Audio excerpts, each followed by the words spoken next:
Victor Hugo said in one of his poems, "The land is dear for all those who sow while walking." In Burundi, this quote is not merely a verse, it is a reality. 90% of Burundians live in rural areas, getting most of their resources from the land through cultivation and animal grazing.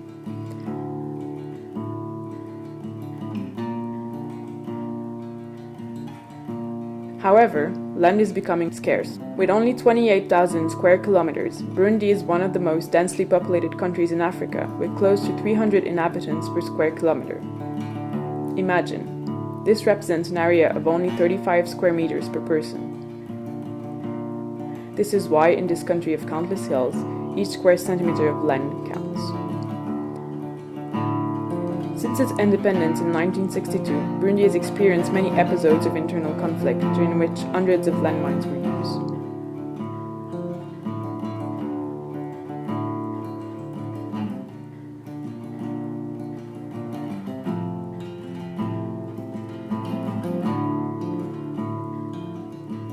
The last conflict officially ended in 2005. However, buried in the earth, the mines know no ceasefire or peace agreement.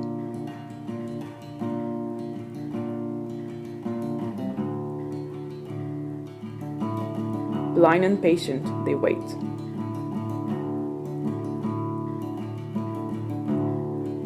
They wait some more.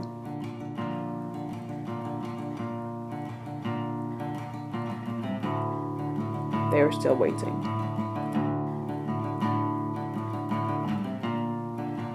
These dangerous items left behind from the war remain active for approximately 40 years, rendering numerous plots of land unusable. And this resource, so dear and so essential in the life of a Burundian subsistence farmer, becomes an uncertainty, as it could take his life at any moment.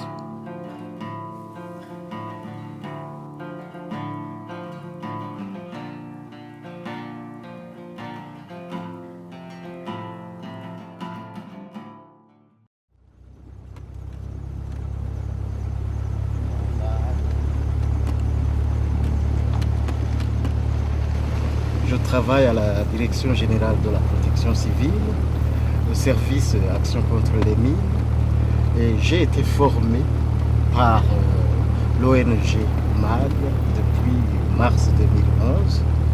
J'ai une formation EOD1 et EOD2. Nous sommes une équipe mobile qui est chargée de déminage. Aujourd'hui, je suis en mission d'enquête non technique de pollution, précisément dans la province de Bubanza, commune Rugazi. Je me rends sur la zone de la commune de Rugazi pour rencontrer l'administrateur afin de lui poser des questions sur une probable pollution de sa commune.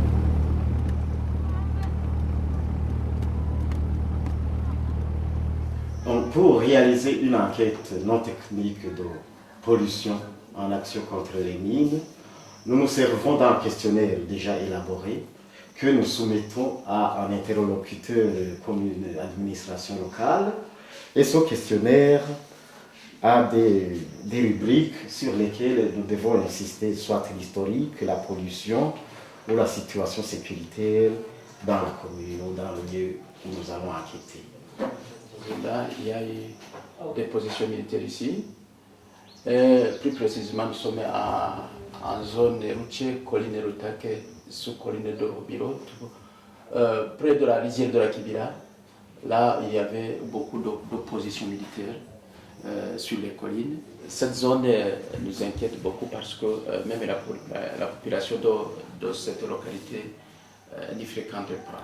Le Burundi a une problématique très particulière, c'est-à-dire qu'il n'est pas contaminé comme beaucoup d'autres pays par un nombre de mines très important, comme je prends par exemple l'Angola ou le Mozambique. Donc ce sont des minages sporadiques. On a une population qui est très importante, de l'ordre de 300 personnes au kilomètre carré. Donc vous pouvez vous imaginer que chaque lopin de terre est très précieux pour cette population. Cette population était confrontée à 15 années de guerre. Donc dès qu'elle a le moindre soupçon, c'est une peur panique.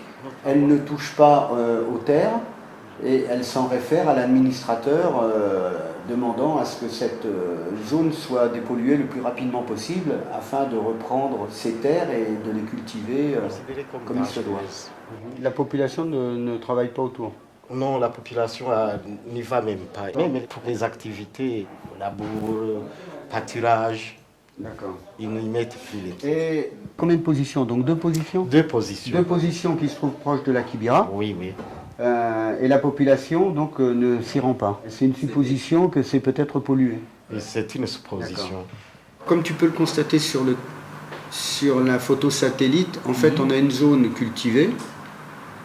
Les positions militaires devraient être là, les 2 positions militaires, mais en fait on constate que cette partie-là n'est pas cultivée. Toute cette partie-là? Ouais, toute cette partie-là en fait c'est de la lande. Ah ouais. Ce sont des grands herbiers et avec des fougères. Et en fait c'est cette partie-là que la population aimerait bien récupérer.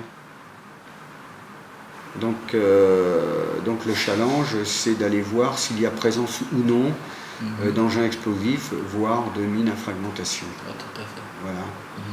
Je vais faire un cliché, on l'emmènera demain avec nous sur le terrain.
Nous sommes actuellement sur la colline Rutake, dans la commune de Rugazi, en province de Bubanza. L'équipe de déminage est en train de décharger le matériel qui se trouve dans les véhicules. Et par après, nous montons directement à la colline pour effectuer une opération de bac et de dépollution des engins non explosés. Pour le moment, le superviseur va s'occuper directement du briefing de l'équipe. L'activité que l'on doit faire, en fait, c'est 2 anciennes positions militaires qui se trouvent le long de la Kibira, que l'on doit dépolluer. On pourrait être en présence supposée de mines antipersonnelles type POM-Z, je précise des mines à fragmentation à effet de zone. Et ensuite, on peut très bien trouver donc des UXO, des munitions. Entre le PC et la TASC, on a environ, d'après l'équipe de reconnaissance, on a 1h30 de montée. On a 600 mètres de dénivelé. On peut le voir ici sur une photo satellite. On va monter le long de la crête.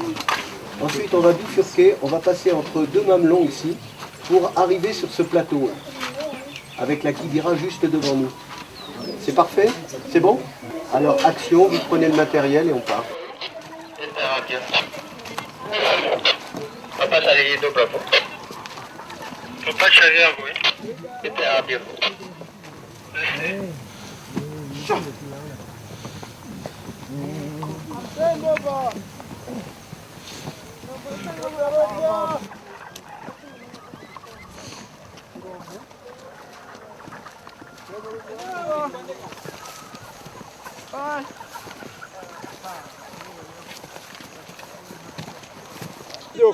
Hano umugore nasanze ari umugore mwiza.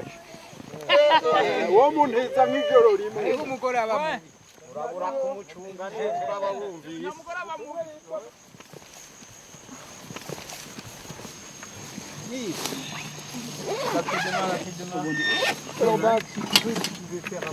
Nous avons commencé à être déployés certains depuis 18 avril. Nous avons déjà trouvé pas mal de dangers, notamment les mines antipersonnelles, soit des grenades, soit des engins non explosés. C'est vrai que si on trouve une mine, on doit la neutraliser ou la détruire. Mais bien sûr, la pression monte des déminés. Mais grâce à la formation qu'ils ont eue avec MAG et avec l'expérience du terrain, nos démineurs essaient de garder le sang-froid et travaillent d'une manière consciencieuse et professionnelle. Heureusement, jusqu'à présent, on n'a jamais eu d'incident ou d'accident. Et si on trouve une mine, nous sommes heureux puisque nous contribuons à sauver des vies et à donner à la population l'accès à travailler dans les champs sans crainte.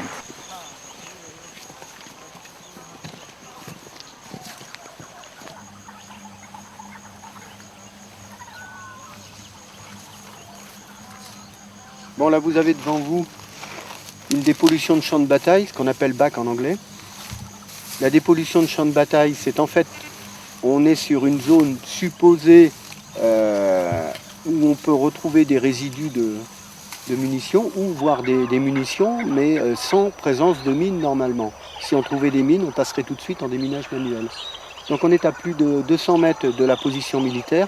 Il faut savoir que les positions militaires au Burundi, le minage de protection se fait dans la tranche entre 50 et 100 mètres. Au-delà, il n'y a pas de dépose de mine.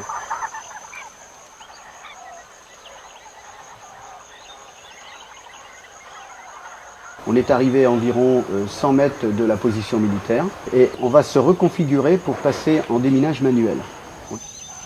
Donc on ouvre 3 couloirs et les démineurs vont vérifier s'il y a présence de sources sonores. Sources sonores, ce qui va déterminer quoi avec les détecteurs de métaux?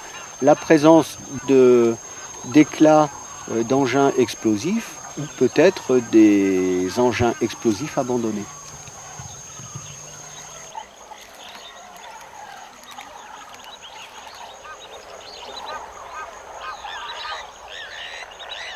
As well as in releasing safe land back to communities to help with development, we also educate people who are living and working and travelling through contaminated areas to reduce the risk to them.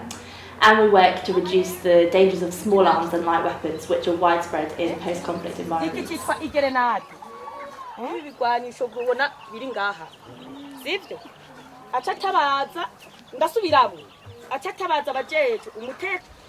bajya batwara guca ukavuga ati nka chef de colline ukamubwira ati cyane cyane aha twashimikiye ku bana kuko nibo bakunda guhura n'izo mpanuka kubera babitora batabizi bakibaza ati ni ibintu byo gukinisha.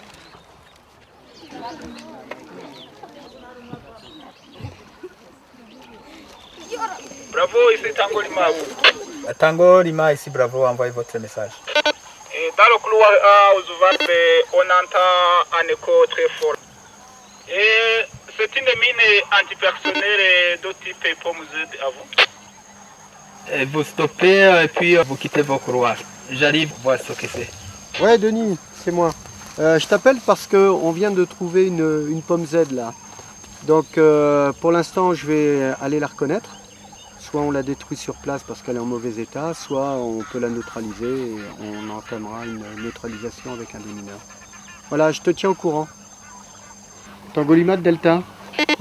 Delta, c'est Tango Lima envoyé. Bon, la mine elle est complète, hein. Elle a sa charge, elle a son allumeur. Et la goupille de sécurité de l'allumeur est enfoncée complètement, donc on peut la neutraliser. Reçu.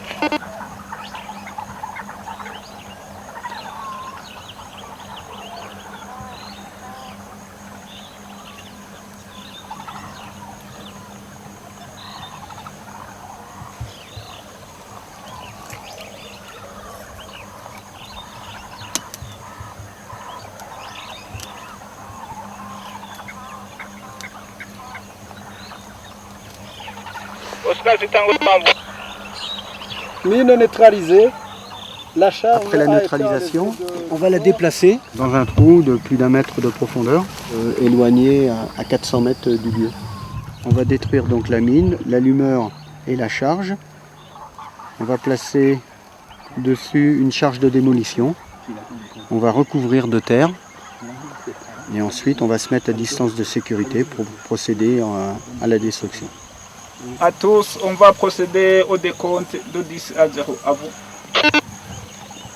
10, 9, 8, 7, 6, 5, 4, 3, 2, 1, feu!